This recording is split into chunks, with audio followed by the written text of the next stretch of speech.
Mark in the Park. Mark Stewart explores Hartford with you. I am Mark Stewart, sometimes known as Stewart for Hartford, because yes, I am campaigning.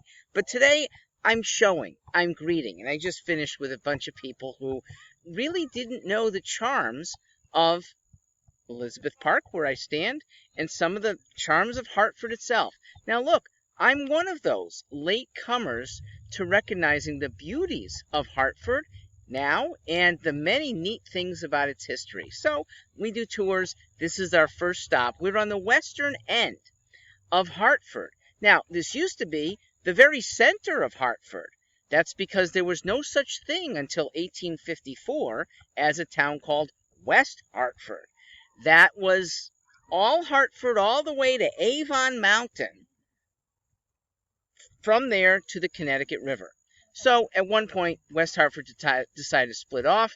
We're at the border of it. We're on the Prospect Avenue, Hartford side, looking east, and you can see maybe the skyline of Hartford. Still looks good. Towards your left, you can just barely see the Capitol Dome. Straight behind me, some of Hartford's bigger towers. North end of Hartford is more to your right. I am standing in a place that has a lot of history. Oh, by the way, I'm almost at the crest of the park, which makes it the highest spot in all of Hartford. There's a mound of trees over there that make it number one. Just beyond that mound, by the way, is the governor's mansion for all of Connecticut. So why is Hartford even here? Okay, what made this a good place for two nationalities to settle? Those two were the English and the Dutch. And in the 1660s, the Dutch actually were in Connecticut exploring, not settling though, while the English quietly settled and grew and became more stable. In fact, in the 1660s, throughout southern New England and into New York and the mid-Atlantic, there were skirmishes between English and Dutch. They called them the Anglo-Dutch Wars, and routinely the English came out on top, so that by the 1670s, the Dutch had kind of scurried away. They have remnants. There are a lot of parts of New York.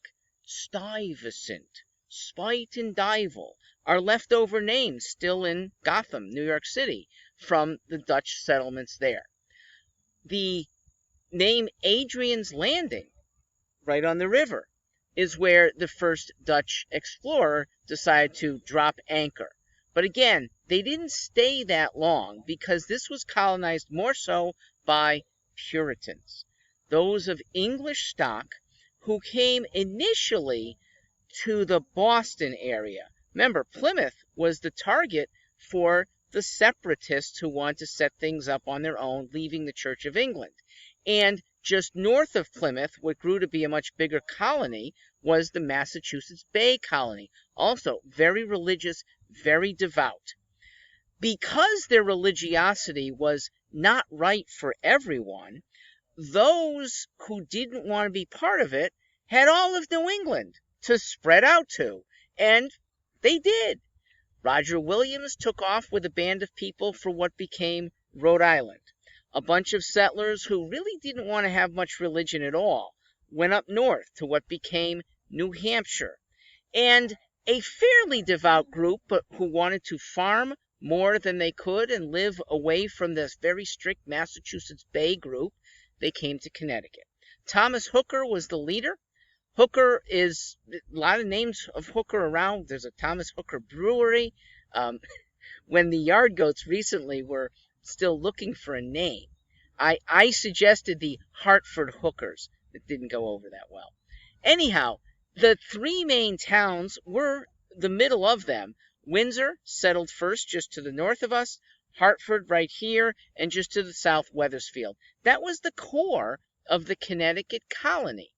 And there were other developments that really didn't consider themselves part of the same colony until about the 1720s. The New Haven area colonists. There was a New London area. There was a Bridgeport. These are all good ports. We were, however, very upriver. What did upriver do for some Hartford industrious, I shouldn't say industrial. Well, in the 1700s, Hartford actually was a very good spot for shipbuilding. A lot of ships developed here. And we don't have any more. The closest is a mighty shipbuilder down in Groton in New London. That is the Electric Boat Company that makes, by far, the best submarines available to the world.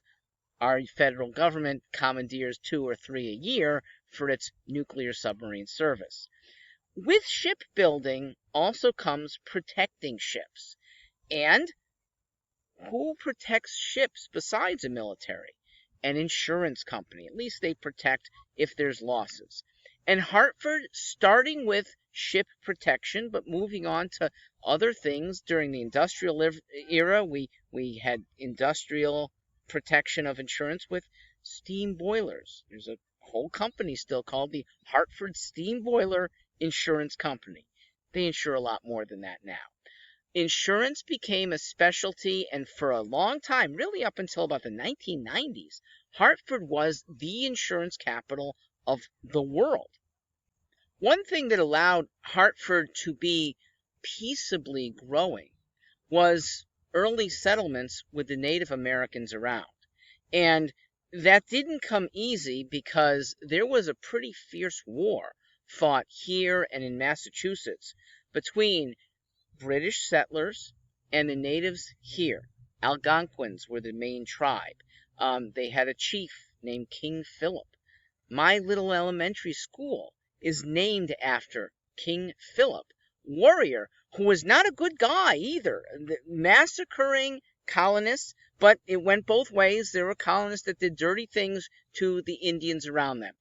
By the 1680s, those wars were over, won pretty much by the firepower, the gunpowder of the Anglo settlers. And peaceable relations, really here and throughout New England. It was Southern colonists, and when the West got developed, the Westerners that really had long-standing fights with native tribes. Two of Connecticut's early industries, in addition to insurance, arms and tobacco. So tobacco, it turns out, has a certain variety that wraps cigars called shade tobacco.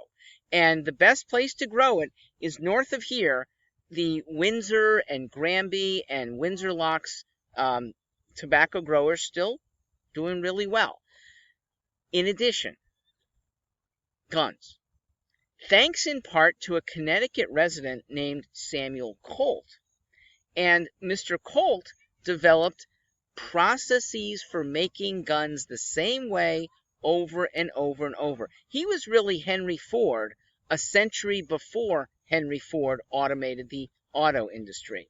And because before that, the flintlocks and the other kinds of guns were handmade, different from one shop to another, and no shop would make more than maybe 20 a year. You had so many different varieties and ammunition that couldn't fit from one to the other. Samuel Colt made the repeater and made the Colt, ultimately, line of guns. Colt 45 is named after him. I, again, respecting history, wanted the yard goats to also be called the Connecticut Colts. That didn't win out either. Back to guns. We were a very prominent manufacturer of guns up until just this past decade, okay, when the anti-gun sentiments caused the remaining companies in Connecticut to hightail out of here. Guns, tobacco, shipbuilding, insurance, and a generally well-educated populace really helped Connecticut become wealthy. Now, education wasn't as big of a deal back 100 years ago, okay? College was close to a hobby. It was really not the essential endeavor that you did to make a career. Maybe 8% of men, and even fewer percent by far of women, would go on to college in the 1840s and earlier. But we had still a well-read population, in part because reading came from church, and this was a very devout place. Like most of the Northeast, a very devout place. peaceable in its devoutness, whether it was Roman Catholics, Methodists, Anglicans, a few Jews would be mixed in. Connecticut, like pretty much all of the United States, this is our gift to the world in a way, having devoted people from various religions not in conflict with one another. That plagued Europe for centuries. We escaped it. So, the goodness of Connecticut helped make it a very wealthy place, to the point in the 1880s, which is when Mark Twain lived here.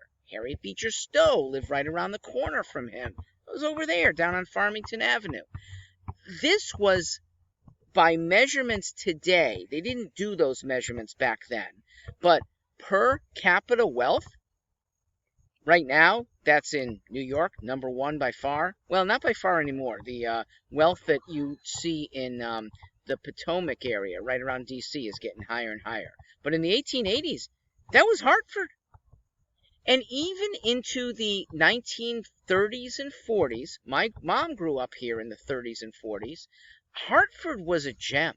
It was looked to as a pristine city. It had very few outward flaws. Safe, highly educated people, industrious people. You didn't think about unemployment rates in the 1940s. In the 30s you still did because of the nationwide depression. But from the 40s up until really the 1980s, Hartford really thrived. We can talk other times about causes of Hartford being on the decline for the last 30-something years. And I will, because it's important. But it's nice to relish what we have here now and a history that we have had that we can be really proud of. I'll be back in the park. The Rose Garden is just across the street. I owe it a visit, and maybe even a few hits on the tennis courts where I was playing when I was a young kid. It's nice to be back. Nice to have you with me. Again, I am Mark Stewart. StewartForHartford.com is where you can find more, and I hope I'll see you on some future tours.